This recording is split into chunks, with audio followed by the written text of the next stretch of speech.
Hey, it's Marley from the Energy Boutique with your energy forecast for Sunday, July 4th to Saturday, July 10th.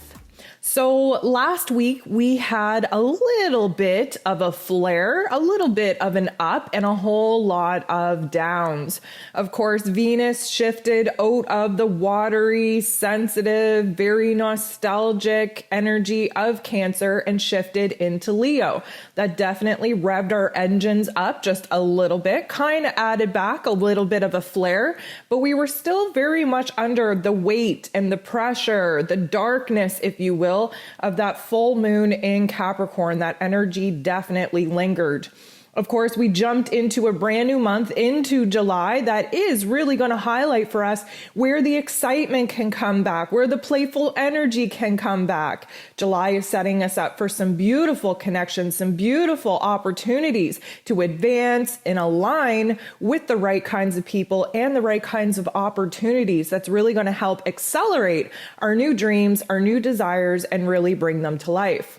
We had the last quarter moon in Aries on July 1st, which was an amazing energy to really cut the cord to that heaviness, to that darkness, to that negative Nancy vibe, and definitely clean the slate, preparing us for a brand new month and a brand new chapter. This week, we have the Sirius Gateway. We are aligning to the star Sirius, which typically gives us a lot of downloads, a lot of light codes. There's a lot of new information coming in. We are in a resting mode, in a recharging mode, and this is going to download us with some vibes that are going to help us once we hit the ground running once again. Of course, we are building up to the new moon in Cancer later on this week, and we are wrapping up Mercury's shadow period and Mercury's time in his place of power in Gemini. So this week is going to be a little bit low and slow. We are in a surrendering stage. We're in a releasing stage. We are detoxing our physical bodies, our emotional bodies, our mental bodies, our spiritual bodies. Why? Because we are preparing to jump into this brand new energetic chapter when the universe kind of gives us the green light go ahead. Now, are we going to get that green light go ahead this week? No, not really. We still have refining to do. We have some reflection to do. We have to get our thoughts and feelings in order. So with that being said, let's jump in to see what this week actually has in store. So some Ascension symptoms that we are likely going to experience through this very, very interesting week. First of all, I gotta say, last week, the hungerness came out of nowhere. I mean, as if it wasn't bad enough that we're all up in our feels and feeling hella emotional, that we have to eat our feelings. And as if that wasn't bad enough, it was like an endless, bottomless pit. And not only, I don't know if y'all are experiencing this, but I don't even have any desire for old cravings, old junk food. I just want food of life force. I think I sat down and ate pretty much just straight up vegetables and fruit, and I couldn't get enough. And I really feel that came out of nowhere, but I also feel like this is going to continue a little bit, especially up until the new moon. A lot of that is because we're lacking on life force right now. Again, we're heavy. We're weighted, we're exhausted, we're running out of steam, we're running out of energy. I don't know if you feel the weight on your shoulders, having, stiffness in your neck, or constantly having to shrug things off just to get the energy moving through your shoulders. But it feels like, because of the pressure coming in from the cosmos, the pressure coming internally and externally, that the weight on our shoulders, the roles and responsibilities that we're outgrowing, that we're detaching from, that we're not quite prepared to take on new roles and responsibilities, the weight on our shoulders is definitely a tension point. And because of that heaviness, because of that weightedness that we're feeling in our physical bodies, I feel like we're still going to be called to be shoving food in our face, healthy choices, of course. And also, I want to throw out there, yes, there's a lot of water in the cosmos, but we're still needing a lot more water inside of our bodies than anything else. We're going through a detox right now. This is a purge, and water helps flush out our organs on, of course, a biological level. And the water, provides us with a little bit more fluidity in our light bodies because it's flushing out the old light codes, and of course providing a new electrical current for the new light codes coming in to actually get distributed in our bodies, of course, in the most accelerated kind of way. The emotions are still going to be high. I mean, we're in Cancer season and we're building towards a new moon, and there's a lot of existential dread, and there's a lot of, not so nice shadow parts of ourselves emerging.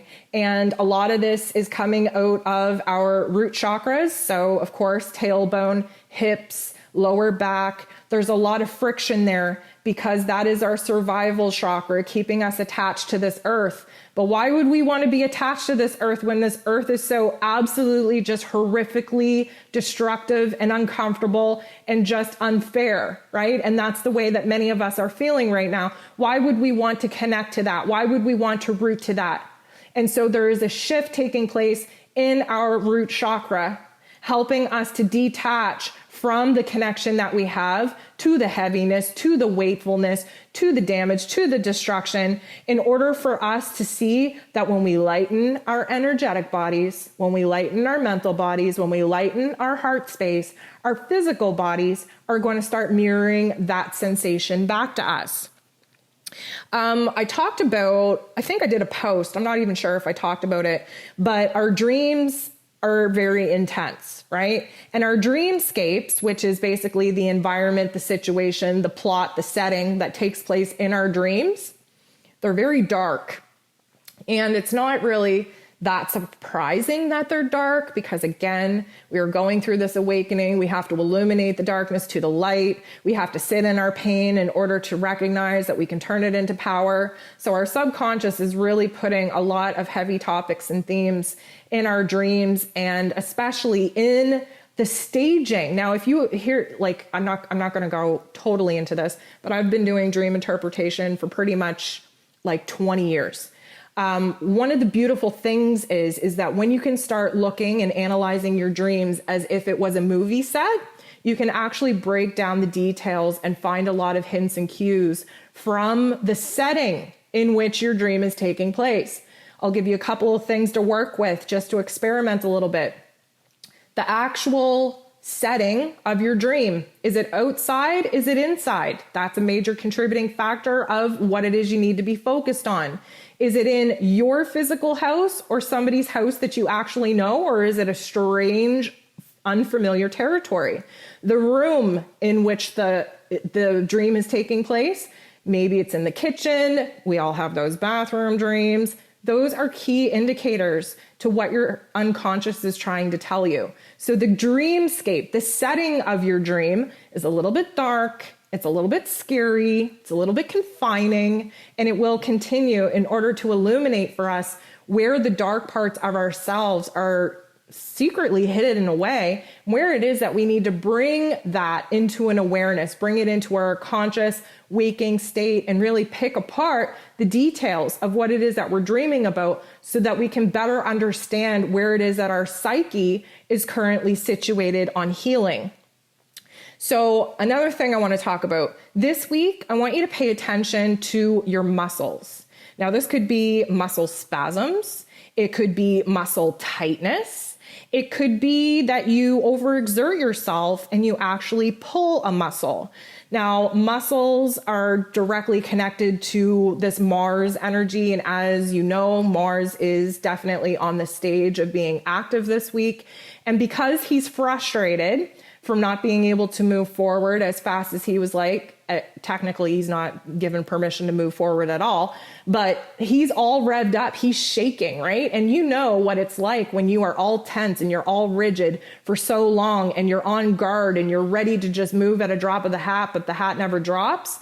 There's a lot of tension in our muscles. And you could feel them vibrating, little tremors, little spasms. I also want you to be a little bit cautious of how it is that you're physically exerting yourselves, because little silly accidents can take place this week with Mars on the stage, and we don't need you pulling any muscles that don't need to be pulled.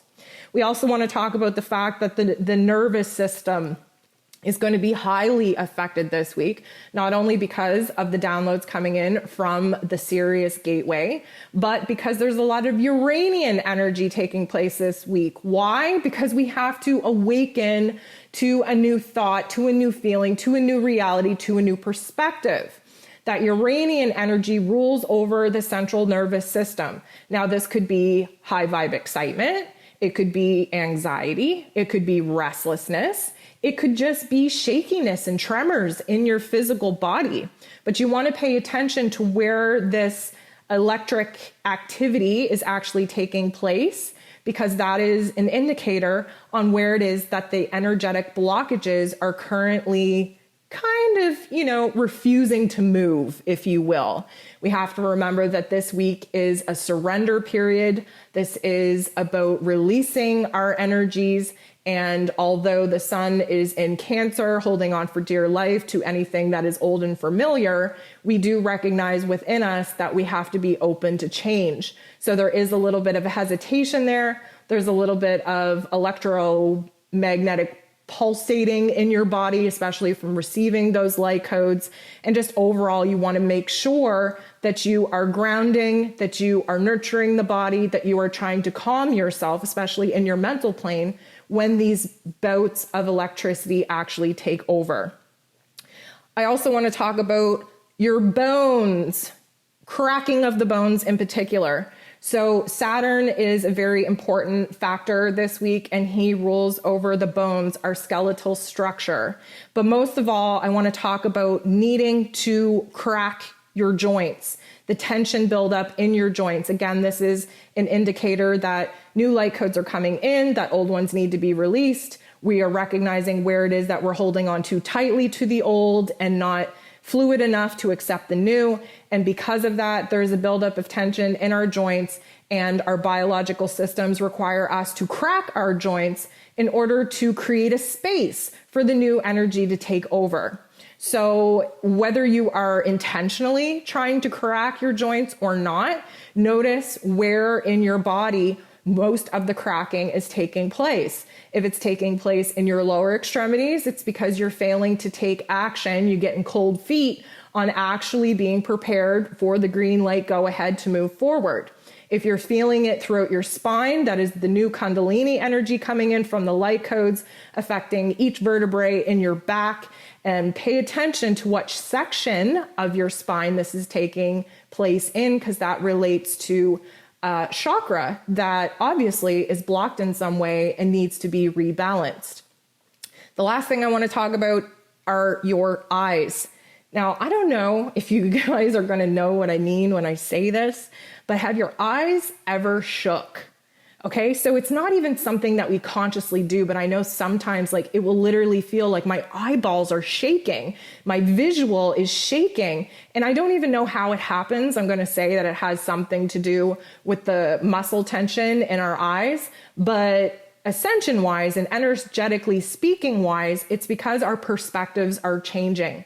It's because we are awakening to truths that we would rather not see, and it's really helping us to refocus on a perspective that is more aligned to our heart and our soul than the deeper, darker vibrations of the past that we are looking to shift away from.